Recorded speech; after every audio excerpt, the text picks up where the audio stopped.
What's up, everybody? It's David Rears, owner of 35-Minute Workout and Wellness.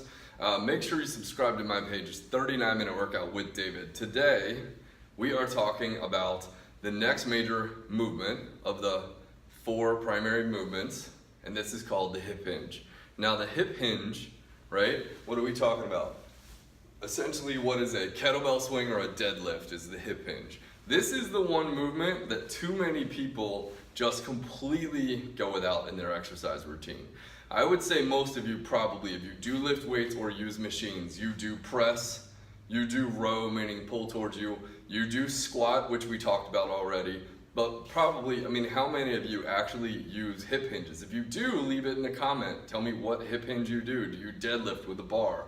Do you do some of the ones we'll do today, which is sumo deadlift with kettlebells, or one-legged deadlift, or Romanian deadlift, or swings, whatever it is. Let me know what hip hinges you do, because that's great that you're doing that.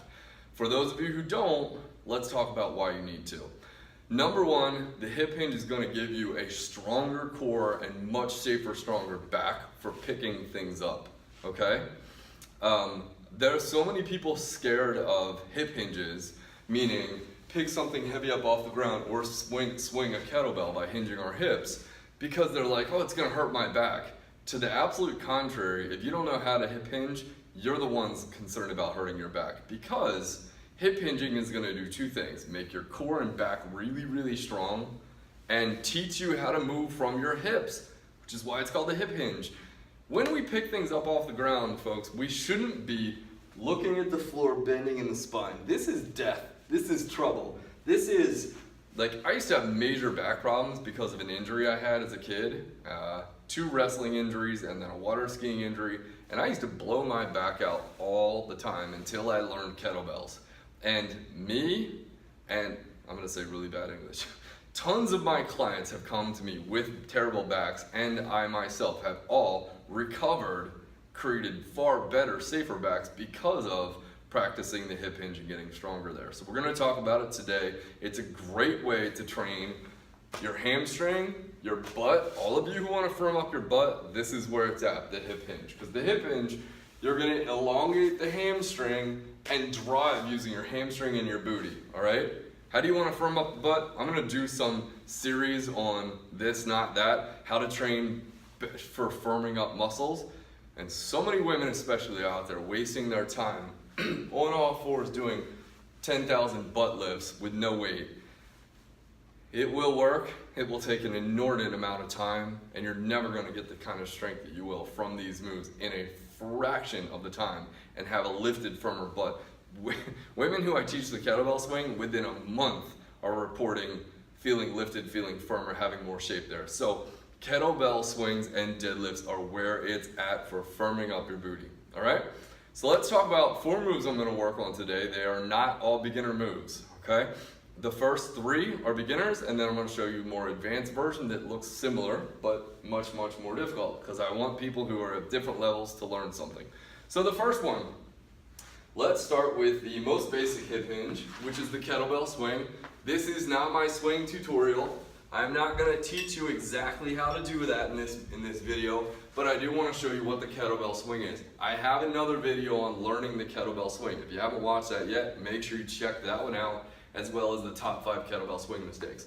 So the kettlebell swing, the beginner, great way to learn the hip hinge, grabbing a single bell, hinging at the hips, eyes up, spine is arched. I'll show you this from the side.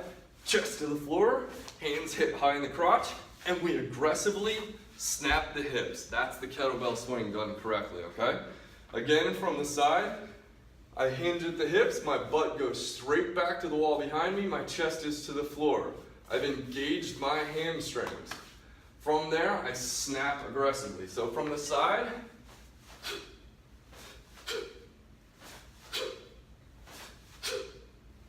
okay?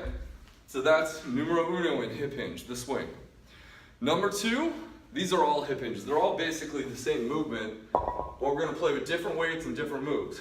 This one is the single leg deadlift. I love this drill for people working on balance. I love this drill for people who have instability and a sense of having problems, vulnerability around ankle, knee, and hip problems, okay? In this drill, you're going to pick up 2 bells. You're going to stand up tall with them first. And I'll show you this from the front and the side again so you can get the idea. From here, I'm going to lay my belly to my thigh, and then I'm going to lay my belly to my thigh, and then I'm going to drive my hip all the way through to standing, okay? So again, if you can't see me, this back leg that's swinging, it never touches the ground.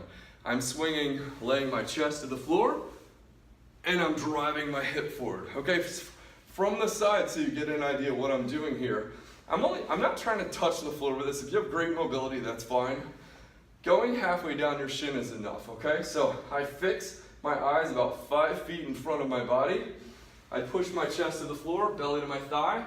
I drive my hip forward using my butt, okay? So what's happening with this motion, just like the swing, I'm engaging the hip, I'm lengthening the hamstring, I'm driving my hip forward. Again, this isn't necessarily a complete how-to video, but what you're going for in all of the hip hinge motions is when you come back, see that scoop in my spine this way? That is what I want to see. I don't care if you're holding if you have 1 leg down, 2 legs down, 1 bell, 2 bells. Always your back is in extension, not flexion. Never, ever, ever do we hip hinge and look at the floor and fold forward with our spine, okay? This is how you learn how to bend with the hips and pick things up off the floor, and how you never have to hurt your back again. All right, next one is the Sumo deadlift. I call it a Sumo deadlift because when you deadlift with 2 kettlebells, it tends to be a little more like a Sumo deadlift. A strict deadlift, you're holding a bar, the bar stays in front of your knees and shins, and you come down. In the Sumo deadlift with the kettlebells, it's going to be a little bit of a balance between a squat and a deadlift, and you're going to park these bells right between your feet and try to touch the floor. Now this is a stronger move. You should use more weight than you do for the single leg deadlift. If you don't have heavy enough bells, it may or may not be beneficial. If I had light bells only, I'd stick with 1-legged deadlifts and swings. But if you got the bigger bells, let's do Sumo deadlift. So I'm going to stand wider than the bells. I'm going to push my chest to the floor, my hips back, my eyes are up. They don't necessarily need to be forward, but up there. So my spine stays arched. I'm gonna squeeze my butt and drive my hips forward. And again, I'm gonna push my hips back, tap the floor, remain engaged to my core, and drive my hips forward, okay? From the side, I'm going to push my chest to the floor, tap, and then come up, okay? I'm gonna put it down to the one thing you can't do, when you come to here and I touch the floor, you cannot lose tension. Watch, I'm gonna create other videos on power breathing, controlling the core, using your core strength. When you come down in a hip hinge, all of this needs to be a tight band of muscle, okay? So I'll teach you that in some other courses on power breathing, but that is imperative when you come down.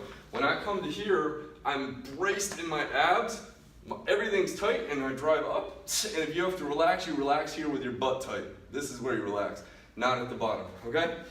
Now the last one of the day, this is for people who've been doing kettlebells for a while. You're ready for more of a challenge, you're cleared, you're great with your 2-hand on 1-bell swing, the basic swing, and you are pretty strong.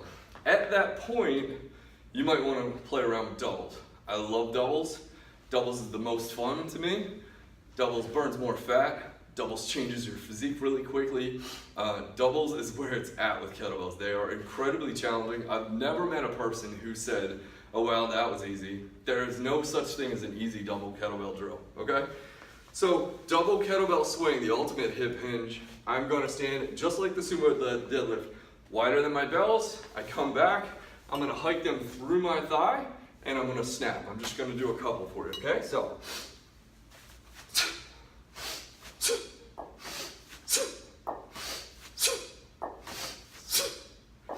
and park it with a tight core, stand back up, and folks, you just learned a hip hinge. Hopefully, this has compelled you to want to add this to your strength training repertoire. It should.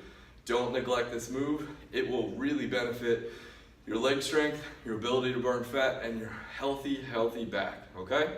Thanks so much. Check out my next video, which is coming out on the last thing in our 4-movement series, and that is rowing motions. Take care.